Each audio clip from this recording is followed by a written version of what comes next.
everybody, my name is Kanoa the Magnificent, and I will be showing my second lesson.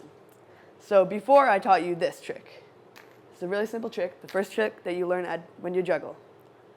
And now what you're practicing now is this. It's the same thing, just with two hands. So first you want to practice this, and then with the other hand. And then you can do them with both hands at the same time. And you want it at the same height, right above your head, and you just throw it up and catch it. And that's it for this lesson.